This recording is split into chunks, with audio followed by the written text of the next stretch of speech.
Welcome back to the program. You're watching Daily Politics on Trust TV. Here's a quick reminder. You can watch our live stream on YouTube and Facebook. You can also do so by going to our website, trusttv.com, for you to stay in touch with this and many other developments on our website.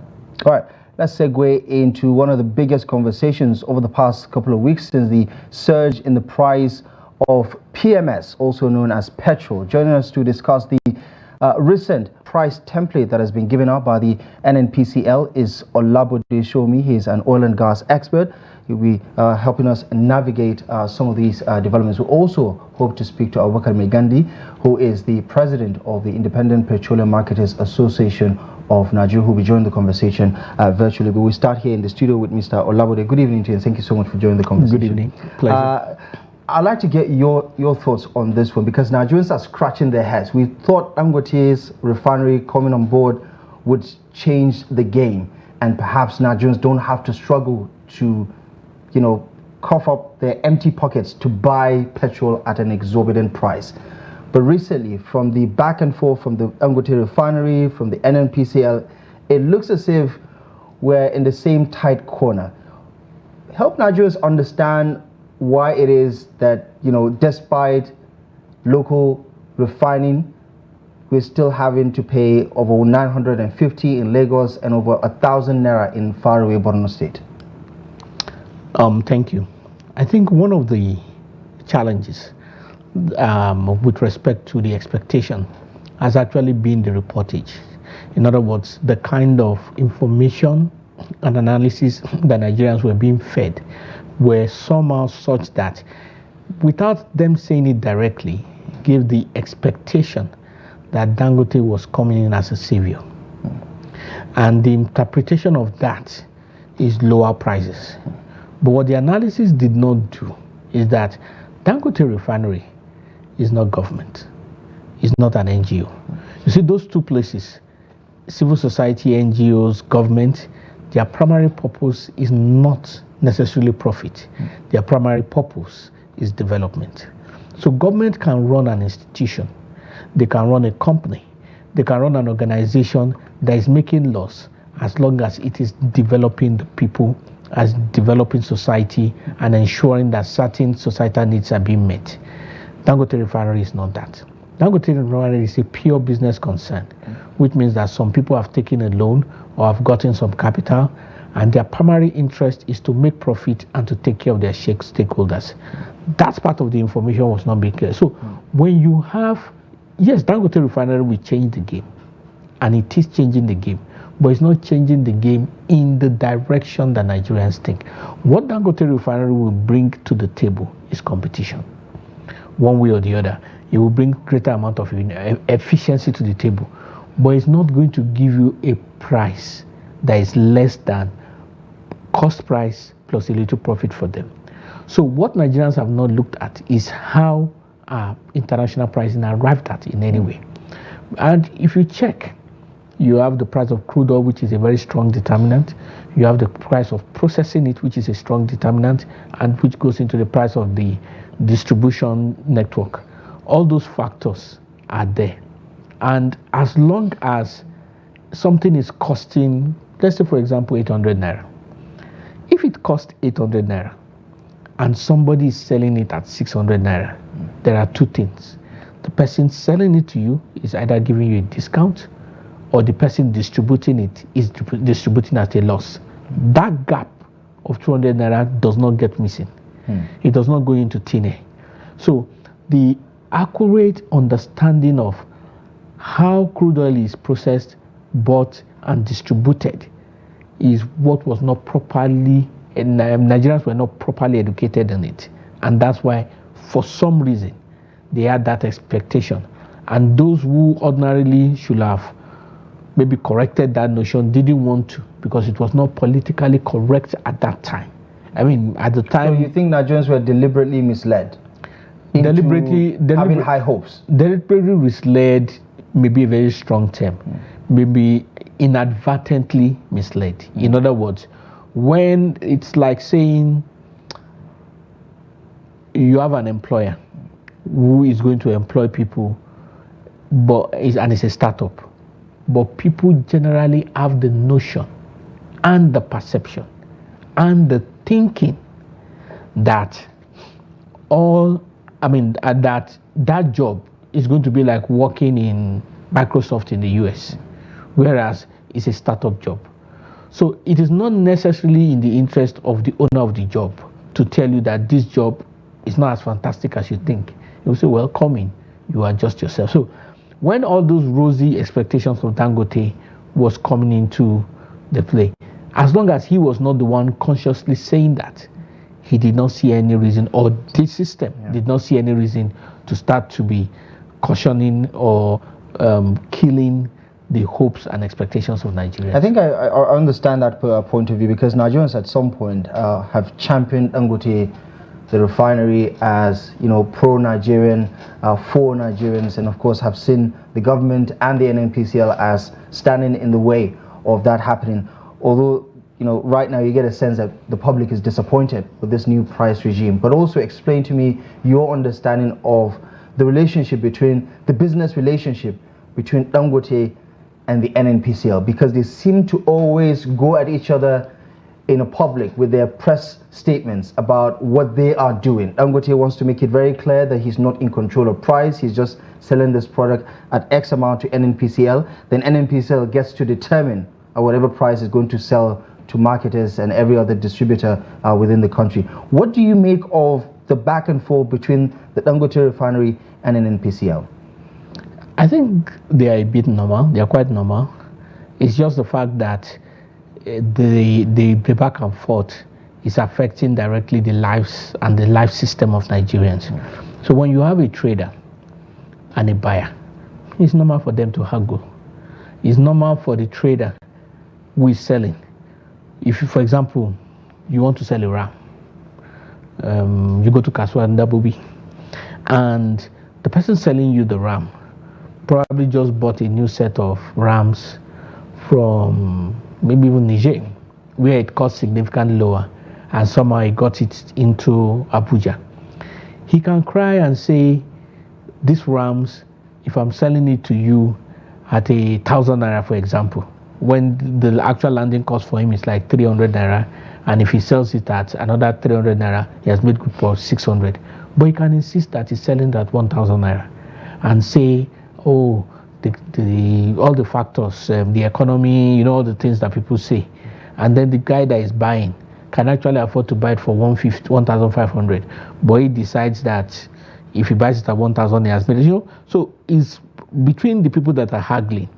It's normal for one person to feel or to present the perception that is being cheated, and the other to feel that to present the perception as well that everything is going well. What we as Nigerians should look at is not who is right or who is wrong, but we should demand transparency. Because you see, on the long run, Dangote's interest is his own interest and the interest of his stakeholders. If the interest of Nigerians does not go with the interest of the stakeholders, it's not bound by anything to go for the interest of Nigerians.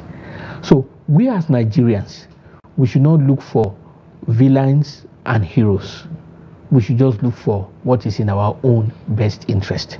So if Dangote has said his own price is this, they should ask for evidence of that. If NNPCL says their own price is this, we should also ask for evidence of that, so that when we see all these things in verifiable form, we can know who and who is really for our own interest. Yeah. Independent or major oil marketers have stated that the high price of the Dangote petrol released by NNPCL would encourage the importation of the commodity, as they note that some PMS vessels might arrive in Nigeria today, being Tuesday. And it is saying that, listen, Dangote's coming on board was supposed to be a game changer that saves us forex, that saves us the headache of buying from the international market at dollar rate, and the naira continues to do poorly against the dollar, which means that the local price would definitely be above what a lot of people are expecting. If major oil marketers are saying this, how difficult would it be for us to get out of this scenario, especially? So there has always been differences of opinion between the major oil marketers and Dangote. primarily on the fact that there are some things that Dangote wanted, which was against the fundamental business interest of the major oil marketers. You will recall that since they had opened the industry up to external players, over the last 20 years, the major oil marketers have built tank farms across the country, spread around. And it was one of the partners or stakeholders for Dangote that said at a point that the major oil marketers should go and sell their tank farms as scraps, which means that the interest of the Dangote refinery does not align with the interest of the major oil marketers. So for me, again, I will always say, our job or our interest as Nigerians is not to pick a side. It's not to say this one is the good person or this one is the bad person. With 650,000, that is the Dangote refinery operating at full capacity, yes. right? The largest, on the continent. Yes. Talk to me about why it doesn't make sense for us to keep importing if we can refine it locally. I mean, we understand the strain. We're talking about 40% saving in terms of exchange. In dollar terms, what we have to import, and we know what strain that puts on the reserve as well as the exchange rate itself. Don't you think it makes sense to not allow for importation of PMS, given that Dangote has the capacity to supply the local market? Okay, so the issue is not whether Dangote can supply the whole market or not. The issue is energy security. And so when we talk about energy security, we are talking about the fact that the nation should be secure and not be in a crisis or has the potential for a crisis in terms of its energy. So if all the other factors, all the other sources of petrol, which in this case is import, were to be eliminated, this is what will happen. You see, these people have built relationships with foreign banks where they can get letters of credit, all that, for whatever they are importing over the years. That relationship will die because they won't have it again. Number two is that those who they have employed, who are helping them with the distribution chain, including those on the tank farms, all those people will lose their jobs. The money that has been invested, which is millions of dollars that has been invested in the last 20 years and all that, all those things will disappear. Everything will now go with Dangote refinery. That's the only option we have. What happens? I'm not saying it will happen. I pray it won't happen. I doubt it will happen. But what happens if for any reason somebody upsets him and they lock the refinery, he shuts his phone and goes to Bahamas? In other words, worst case scenario. If there is something and Dangote refinery cannot produce, it means the whole nation is held to ransom. What about the other refineries that NNPCL says is but they're not functioning at the moment. Yeah, they're not functioning at the moment. So it doesn't make sense to only allow Dangote to be no, it is not energy security. You are putting the nation in jeopardy. What about him selling his product only to NNPCL? Even that in itself does not make too much sense. Although that is his own decision. And NNPC, at least that is the agreement we understand between him and NNPC for the narrow for crude swap. No, the NNPC has also said in their own that they don't want to be the only off-taker from Dangote refinery. That's also in the news. So, like I said, there's gamesmanship. There's NNPC trying to push their own narrative. There's Dangote refinery trying to push their own narrative. We as Nigerians should look for what is in the interest of Nigerians. It is an assumption, they will call it the fallacy of hasty generalization, to assume that one person is our enemy and one person is our friend. We will find out over time that interest and desires change. Yeah. Finally, before we go, the narrow for crude deal will kick off October this year, which is just a couple of weeks away. And for some people, that might actually bring the cost down, because as we understand, the current product he's selling to NNPCL is a function of the dollars that he had to spend to procure the crude oil from the international market, so he has to sell it to the NNPC in dollars, and that perhaps explains why the price is still on the high side. But give me your take on what comes next if he starts buying it if he starts buying his crude from the NNPC in Naira and sells to NNPC in Naira, will that be the game changer? And how long do you think Nigerians have to endure buying PMS at such an exorbitant price? So first of all, you see that argument that because he's buying in dollar, he must sell in dollar, does not really hold sway. It may sound logical, but it's not really tenable. And I'll tell you why. You see bottled water that we drink, that bottled water is done by a process called reverse osmosis. The equipment is imported, is in dollars. The repair and maintenance is in dollars. Should we start selling bottled water in dollars? Okay, so what if he's not selling in dollars, but he's selling it for the dollar equivalent? It is the same. It's not the same thing, because once you are selling in Naira, you are selling in Naira. The person buying is not under pressure to go and procure dollar to buy for you. You get? So the point is this.